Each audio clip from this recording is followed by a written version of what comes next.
Welcome back to Roll for Insight, where we explore the intersection of geek culture and mental health. I'm Lindsay, digital media strategist at GT, and today we're tackling a topic that seems to pop up all the time: video game addiction. If you've ever read a news article or heard a worried parent talk about gaming, you've probably seen the narrative that video games are inherently addictive, that they're rewiring our brains, and that gamers are one step away from losing control of their lives. But the reality is a lot more complicated than that. Gaming is one of the most popular forms of entertainment in the world. Millions of people play every day for connection, creativity, stress relief, and storytelling. And at the same time, mental health professionals are increasingly exploring how games can actually be used as therapeutic tools. So where does that leave the conversation about gaming addiction? What does the research actually say? And how do we separate healthy gaming, passionate gaming, and problematic gaming? Today, we're rolling for insight on the myths, misconceptions, and real psychological dynamics behind gaming. And to help us unpack it, we are joined today by the CEO of Geek Therapeutics, Dr. Tony Bean. All right. Hey, Tony, thanks for making the time to be here today. Let's just dive right into it. I know, video games, they're often blamed for a lot of societal issues. So, from your perspective, what is the biggest misconception people have about video games and mental health? Oh, this is a really, really good question. And the reason is because everything always gets blamed on technology or video games. Video games made me do it, or video games are the problem. When in fact, they're not. If anything, video games give us that opportunity for us to feel empowered in a safe space, to make us feel like we actually matter, to connect with a character that has a very similar narrative and storyline that we connect to, and then we can play through our own mental health difficulties, our alignment of different types of characters, our ability to problem solve and feel like we are competent in the world, because sometimes the world's really scary. And when the world becomes scary, what do? We go to some place that makes us feel safe. And video games themselves can be a really good safe space and a barrier to the outside world that can help us basically protect ourselves in mentally when world events, we're going to call them, kind of get more overwhelming. Absolutely. And so we need to be and balance being, in the world and, the real world, and being in like our comfort kind of space. And so when we prefer the comfort space perhaps over the real world, and there might be an addiction that forms to that comfort space, how do we navigate that? How do we kind of be sure that we can still cope and exist in, real space and real time? That also a really good question. So when video games or a hobby or something like that starts to overtake our work life, our home life, our family life, and we are watching ourselves, think of it as kind of like a meter, kind of more and more things are going towards the video game component or the hobby component. We're spending more time. We used to spend 2 hours of a day. I'm just throwing this out there. It could be 1 hour, it could be anything. So 1 to 2 hours a day playing video games, and all of a sudden it jumps to 4 to 6. That should be our warning sign that maybe the video games themselves are providing an escapism that we need to take a look at a little bit more intuitively, but also clinically, to see like what's happening that we need to feel like we are needing to put ourselves into this space a little bit more than usual. That's what we're trying to look at from a video game addiction. From my experience, when people start doing those things, it's generally because they're having a burnout. There's depression, there's anxiety, there's something else that's happening, and they're using this technically appropriately in a way to relieve that anxiety, that stress, that area. but then it also becomes the only thing that is there. It becomes like a secondary issue to the primary concern. And so while it Mm-hmm. serves a purpose, it also should not just be the only thing that we do. We have to have that work-life balance, a whole life balance overall. Yes, absolutely. Absolutely. And so you were saying, if it becomes a larger, if you're spending more and more time, you're saying like, 4 to 6 hours, that's something to be looked at. So that has me wonder, where do you actually draw that line between like the healthy gaming, the passionate gaming, the problematic gaming, the intense hobby? Mhm. Maybe we're focused on like a career. Like, where do we just draw the lines? How do you distinguish between these three kind of buckets of gaming? That's a good one, because each one kind of, in my opinion, will show you the different types of intensities that you're also going to be playing as. If you Mm, are let's say a pro gamer, and you are out there, you're playing these games anywhere from 10 to 16 hours a day. Like wow. that's how you're playing, and that's because you honestly, pro gamers, they have limited time. Like once they hit age 26 to 28, like they are at the end of the career if they can even still be a part of their career at that The point. end? Yes, their careers are very, very short lived. And so the intensity that they're playing is to be like, how can I build this up as much as possible? Because at some point I retire early from this pro sport that I'm playing. For the everyday person, it really comes into where we are funneling our time. Like I'm not a pro gamer, so like if I play video games, it's after I've got all my work done, my kids are in bed, and everything else is done for the day. If I have time and if I'm not exhausted already, it's those are the times where I would be able to play. But I would get like an hour to 2 hours, and so I'm going to choose a game that is not going to be very quest heavy, Mm-hmm. or something along the lines to where I couldn't stop, where I feel like I have to keep on going to complete this one task here. Otherwise, I'm never going to get this taken care of, and I'm not going to feel accomplished. And Mm-hmm. so, for the layperson, that's going to look a little bit different. For people who have an intense hobby, the question would always become: are you uh, putting more time into the video game rather than your actual social life and we're going to call them real life social life, not because Right. online gaming is still a social life, Yes.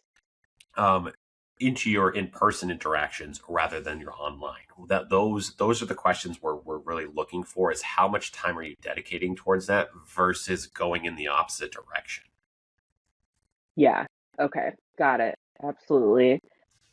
That brings me to, what are the real warning signs that it is becoming problematic? So we've kind of gone over the amount of time, we've divided it up into the different kinds of gaming, professional, just passionate.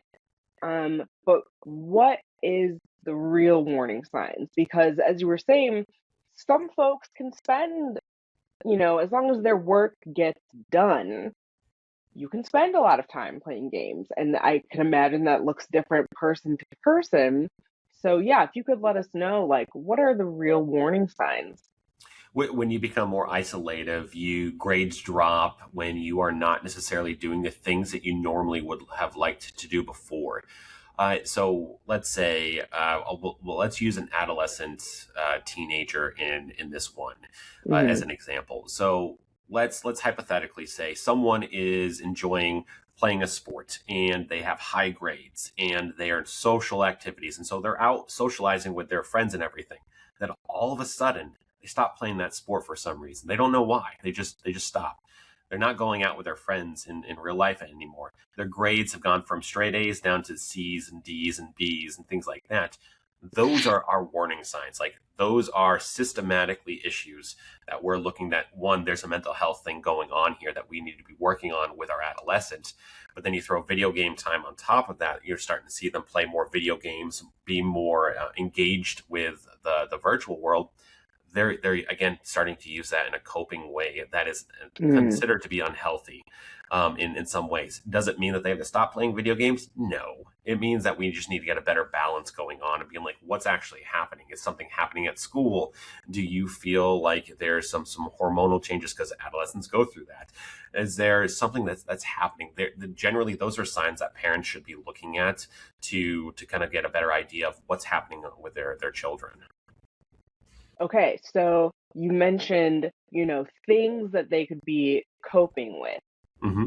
What are some of what are some of those underlying issues, basically, that the problematic gaming might be masking, such as stress, trauma, social difficulties? Absolutely. So this is a really good question because I think that this in our research in our clinical spaces is never looked at properly unless you're really worked with the population in a lot of ways. Mm-hmm. When we have someone coming in, let's say a parent and their child coming in, and they do a complaint that their kids are just playing video games. Generally, what we start to do is we start to have an idea of what's happening with the kid, what video games you're playing, how much does the parent know what's actually happening? Because when adolescence happen, the parents aren't necessarily as engaged as much because they want to give freedom, but they also Mm-hmm. want Mm-hmm. to be having some sort of idea of like, what are you actually doing? I want to make sure that you're on the right path. And so there's a little bit of a disconnect in some way with parents. When we start to see those kids come on in, we start to ask the questions is like, where's the anxiety, where's the trauma, where's the depression that you may be having? Are these questions, are these symptoms that you're occurring, which requires a systematic evaluation of their symptomology. I Mm-hmm. would say 99% of the time, what we tend to see is that these adolescents who play a lot of games or have that U-turn, where we'll call it, where they're playing more games and putting into their social area, they are having a major depression, general anxiety happening, social difficulties. Sometimes they're undiagnosed ADHD or autism spectrum disorder. Those things are kind of happening in tandem. And when you get to adolescence, it's really hard to start to hide those a little bit more if you have been overcompensating in different ways. Mm-hmm. And so when we start to identify what are those issues, what are those things, the depression, the anxiety, the other types of diagnoses, we tend to start to see those be what we call primary diagnoses. And then the video game playing is either secondary or tertiary to that primary problem. Right. Whereas if we manage the primary problem, that secondary or tertiary automatically gets managed overall. So if we manage the That makes depression, sense. if Yeah. we manage the anxiety, if we manage the ASD or the ADHD symptomology, the video game time themselves naturally starts to reduce. That to us as clinician, to anyone worth their salt in the clinical space, Mm-hmm. would say, oh, video games are not the issue. The video games are being used as a coping mechanism. The primary issue is what we have to identify.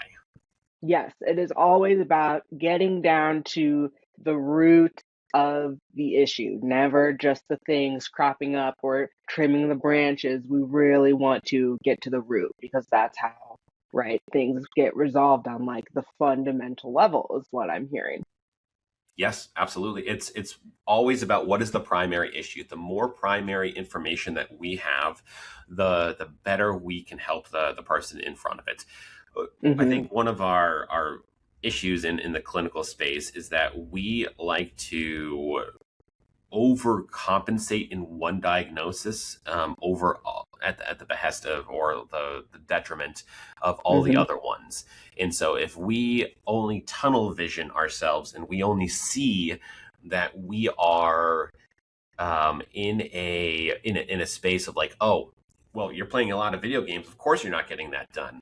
If we're going to put our blinders on, that's all we're going to see. Instead of we need to really take that holistic, we would call it kind of like the gestalt of everything, the whole picture, all the pieces, in order to form the proper ideology, the impact that these things are happening. If we only focus on the games, we're never going to see the depression. We're never going to see the anxiety. We're not going to see the other issues. We're only going to be like, games are bad for you. Yeah. But in fact, the games are the coping mechanism. If you take someone's coping mechanism away, what do they Mm-hmm. have left?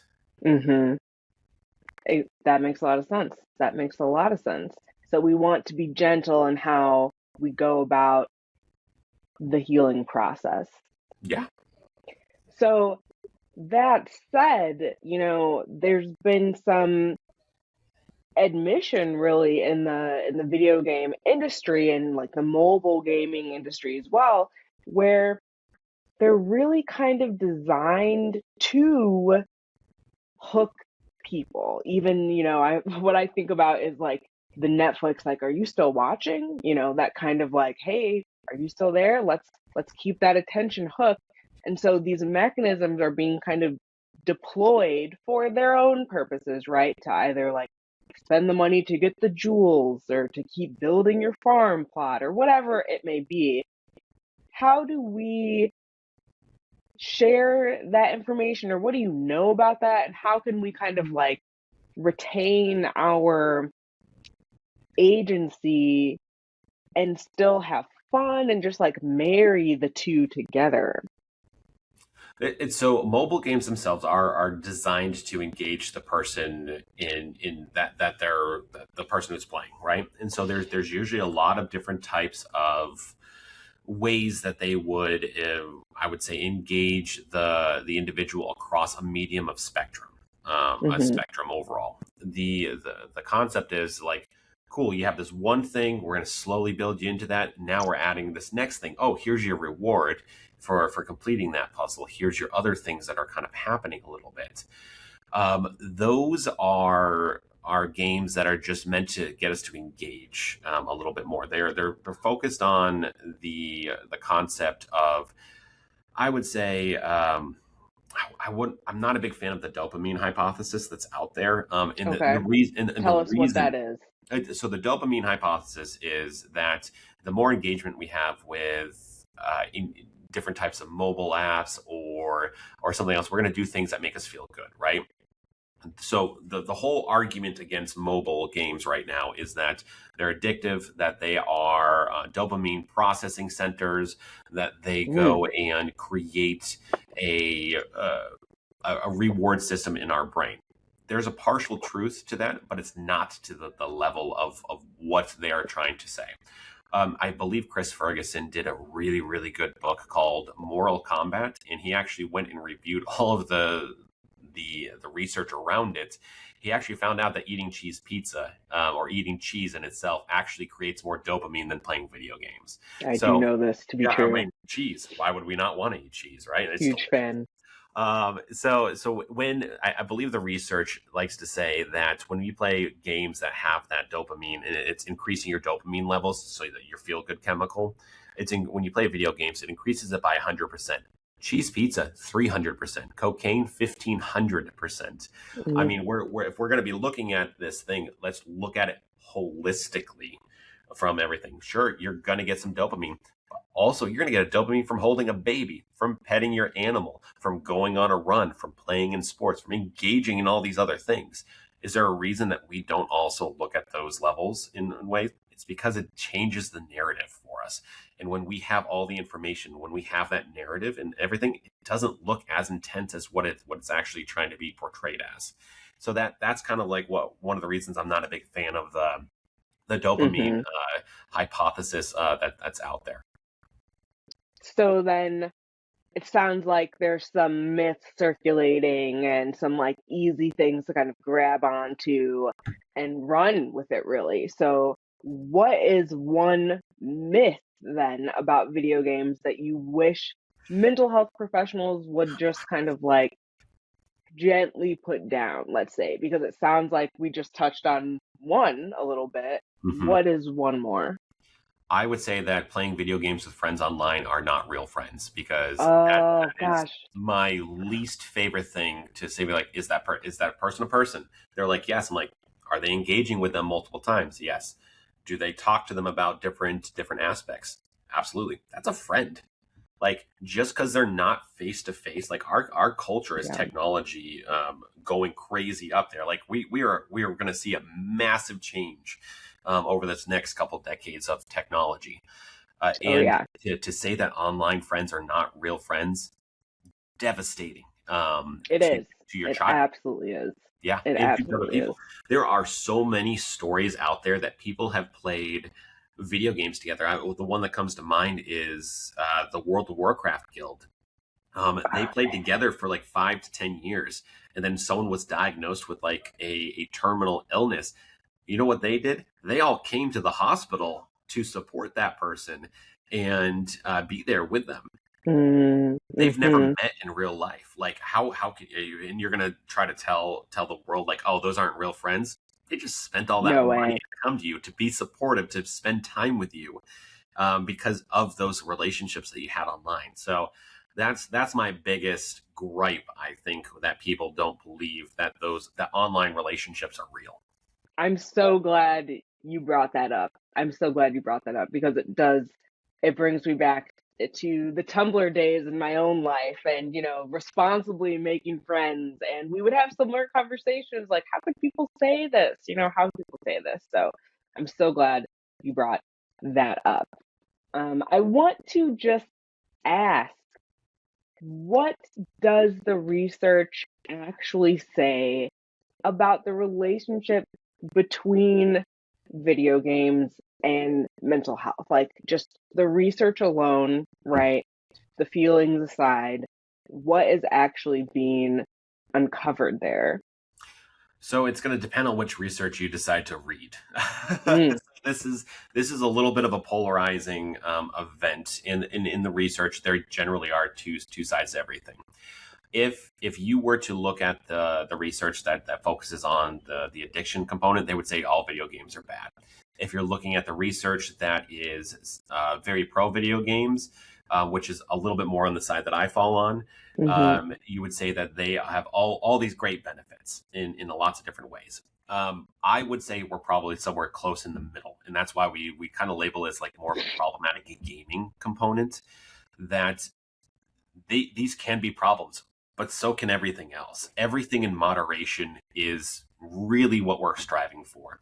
Like we should not be pendulum swinging one way or another. We should be hmm looking for what keeps us centered, what keeps us in the middle, what's a balanced life that we have. Do we supposed to eat balanced diets? Absolutely. Same thing goes with Absolutely. our mental health and our work life. We're supposed to have those balances. So the research, in my opinion, would say that there are benefits such as hand-eye coordination, such as problem solving, friendships, and the ability to engage in a safe space in a lot of ways. The pros, those are the pros. The cons, a little bit more, are can it be the only coping mechanism? Absolutely. Can you fall into that trap? Sure, but it's really about becoming aware. And when you become hmm aware that these things are happening, it shifts you closer to the middle to start beginning that work life balance. Okay, so say you are a parent, you get it, you're aware, you understand this is the world in which we live, you understand kind of like everything in moderation. How can families create those everything in moderation healthy boundaries around gaming without it turning into a battle? We don't want to create more conflict. We're not trying to take, our children's friends away, leaving them without, nothing, feeling like they're missing out, like the FOMO and all of these things. How can we just create healthy boundaries in a smooth way? The number one thing is start early. Start early on technology rules, engagement. Have those conversations with your kids. My kids are 9 and 6, and so we've started early with them on a lot of the idea of technology, like screen time. We don't do it during the Screen week, time. and the reason is because that's the time for like social activities, engagement, homework, getting your things done. On the weekends, absolutely, we have time, but there's also some limits on it that are usually like somewhere between 1 and 2 hours a day on the weekend, and then we have to go out, we have to do other things. It's about the appropriate boundary, and every family is going to have this be a little bit different. that's hmm that's the main issue. So what works for my family doesn't necessarily work for other ones, but the number one thing I can say is start early. And the reason is because if you try to do this when they turn into a teenager, you've just lost 8 years of that, Good and you have luck. to undo it. And that is where that friction is going to come. That is where you guys are going to have all these issues and you guys are going to not see eye to eye. It's about those boundaries and making sure that those things are happening early. And Okay, so Like the first step. So I hear like start early, Hmm. perfect. Introduce the technology, don't hide it, right? Like let them know about it, monitor it, that kind of thing. But what is the first step you would recommend someone take um venturing into this? Have that conversation about being open about concerns and fears around it, because those are Hmm. realistic and those are important for our kids to know. But I think one of the biggest things that, like, our generation, now that we're adults, and I'm 40, so like my parents, like, it was very sometimes like fear based in some ways, and like that's because they didn't know, they weren't part of that. Hmm. I'm not coming from a fear-based mentality. I'm coming from, let's have a conversation around this. Let's make sure you understand what's occurring around this, and let's make sure that you kind of know like why these rules are in place. It's about being vulnerable in some capacity to our children and showing them that it's okay to be vulnerable, to be able to have these boundaries, but also these things exist, and like this is the rule of the family. Like we're here to teach you how to do these things. Otherwise, my kids would probably play video games for 8 hours, and then they'd be like, Perfectly said. What's going on? What's happening here?" And I'd be like, Like glassy eyed. glass eyed, be like lying on the couch, being like, "What did I just do? I lost a whole day." I'm like, yeah, you did. That's the worst feeling, honestly. Yeah, you lose a whole day just because you're having fun video gaming. Oh yeah, yeah. It's, you're like, man, I could have been so much more. I feel like you don't feel productive because you're that's a social thing, is like you Hmm. weren't productive in a socially appropriate way of working, of making money, of doing those types of things. But you also took a mental health day where you Hmm. maybe needed that spot, but you feel guilty about it. Like that's societal construct at its best. Oh my gosh, the navigating the guilt cycle. I mean, could you even speak to that? Like, okay, this is honestly the perfect scenario. I deal with this, on the regular. So let's go here. You do just that, right? You chill out, you play your games for a day, and then you're like, geez, I really let this whole day go by or whatever. And then the shame spiral kind of starts. And depending on how aware you are of it, you can kind of nip it in the bud and, kind of get a hold of that. But how do you navigate that So, cycle?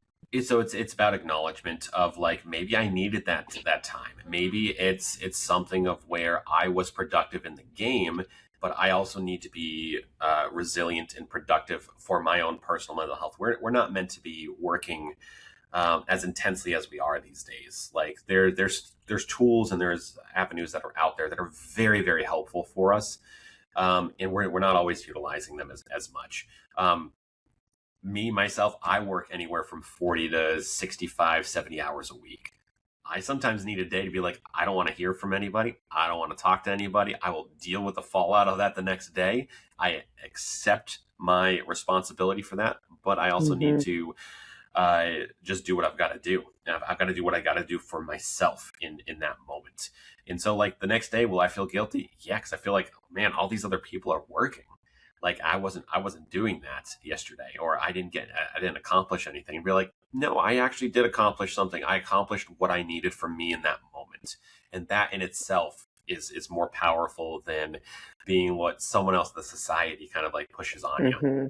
Hmm. Hmm. Yes, that reframe, really giving yourself some grace with that perspective shift, and kind of letting go of that the guilt that piles on so heavily. Yeah, understanding the societal expectations and putting that all into the right framework of understanding. That's what I'm hearing. Like that's key to really avoiding the secondary guilt that can slap us in the face and make Yeah. us feel even worse. Guilt. So the biggest greatest thing I've ever heard, I don't even know who to attribute it to, is that guilt is just resentment turned inward. Mm, I like that. I Don't like resent that. yourself. Don't. Yeah, that's so easy, right? Like Yeah, don't resent yourself. yeah. So before we wrap, I want to ask just one more question. If someone is listening right now, they're a gamer, they're wondering whether their relationship with gaming is healthy. They're kind of teetering. They maybe feel something, in the back of their mind, like, maybe that self-resentment is coming up a little bit. What's the first thing you would want them to reflect on and ask themselves? The biggest thing that I have my clients do is let's label your time. Okay. So from 6 to 7 in the morning, you're getting ready for school, right? 7 to 8, you're in school, you're just prepping, you're socializing. 8 until 3, you're at school, you're doing that things. And then from 3:30 until 10 o'clock at night, you're gaming. Okay. So your gaming time is being identified as pretty significant, 6.5 hours. What did you normally do in those areas? Is this normal for you? What was it like 3 months ago? What was it like a year ago? Just guesstimate those types of things. It starts to create a compare contrast Mm-hmm. situation, and it's really about bringing that awareness that makes them feel like they can have more autonomy over their decision, but also feel like they can then visually see it. So sometimes in like Mm-hmm. therapy, when we're talking, like people think therapy is like just all talk. Like no, there's Right. activity, there's other things in there. Like Oh, it's just yeah. that. And so what tends to work best for a lot of people is that when we have a visual component to the intervention, it hits a lot harder. It makes more sense because there's a component that we can see. It's not just here, Yeah. it's the Yeah. visual component. And that Mm-hmm. that right there is so much more powerful than just being told like, hey, revamp your life. Right. Yeah. Goodbye. Yeah. Yeah. No, Have no. fun. So concrete met the first thing, okay, it's in the back of your mind. You're like, okay, you know what? We're going to just chunk by chunk of our day write out what we have going on, see how much time we're attributing to that, and then just look at that. Just Hmm. look at that. And if that One of feels the out of simplest balance, it's the simplest things. The same thing was like, attributing your point your points into like your different types of areas of life. mhm, It's just like we're doing is we're setting the stage. We're getting it ready for us to view it, and for us to feel like we can then have that appreciation for maybe I'm not gaming that as much as I would like to, and it makes me feel like I want to get there. Maybe I am over gaming at the detriment of these other activities. It starts to create those conversations and that visual approach to be like, okay, instead of going from 3:30 to 10, why don't I go like home and I'll do work or socialize with my friend, go to the mall from 3:30 until 6, and then I'll game for a couple hours. That mhm. creates a new balance for them. That sounds good. That sounds good. So that if that's in the back of your mind, here's a good first step you can take. Well, that closes us out for today, Tony. Thank you so much for your time. I super appreciate you making the time to chat with me and share your expertise on the subject. I appreciate being here and everything. It was a lot of fun. This has been another episode of Roll for Insight, where we explore the intersection of geek culture and mental health. If you enjoyed this episode, share it with a fellow gamer, therapist, nerd, or parent who might need a little more insight into the world of gaming.